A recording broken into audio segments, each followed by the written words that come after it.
છોટાઉદેપુરના સંખેડા તાલુકાના માજરોલ ગામે પ્રાથમિક શાળાના છોરડાનો જિલ્લા પંચાયત પ્રમુખ મલકા પટેલ દ્વારા લોકાર્પણ કરવામાં આવ્યું તેમજ સંખેડા તાલુકાના માજરોલ, વડદલી, પીપલિયા, વડેલી આમ કુલ 4 શાળાઓમાં 17 ઓરડાનું ભૂમિપૂજન જિલ્લા પંચાયત પ્રમુખ મલકાબેન પટેલ દ્વારા કરવામાં આવ્યું હતું।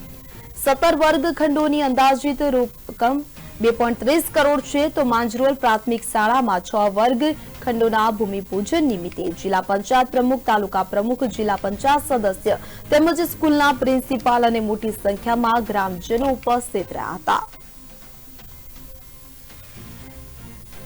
શાળાના 6 નવા ઓરડાના ભૂમિપૂજનનો કાર્યક્રમ અહીં રાખવામાં આવેલો છે। આ સાથે જ સંખેડા તાલુકાના માંજરોલ પછી વડદલી પછી પીપળિયા અને પીપળિયા પછી વડેલી આમ ટોટલ કુલ મળીને 17 વર્ગખંડોનું આજરોજ ભૂમિપૂજન થવા જઈ રહ્યું છે। આ 17 વર્ગખંડોની અંદાજિત રકમ 2.30 કરોડ જેટલી માતબર રકમ થવાની છે। વર્ગખંડોનું ભૂમિપૂજન થવાથી શાળામાં એક નવી એસેટ ઊભી થશે અને બાળકોને સારામાં સારું શિક્ષણ મળી રહે એવી સરકારશ્રીને જે શિક્ષણ પ્રત્યે જે બીડું ઝડપ્યું છે એ તમામ સરકારશ્રીને હું ખૂબ ખૂબ આભાર વ્યક્ત કરું છું। માનનીય નરેન્દ્રભાઈ મોદી સાહેબ અને માનનીય ભૂપેન્દ્રભાઈ પટેલ સાહેબનો ખૂબ ખૂબ આભાર વ્યક્ત કરું છું।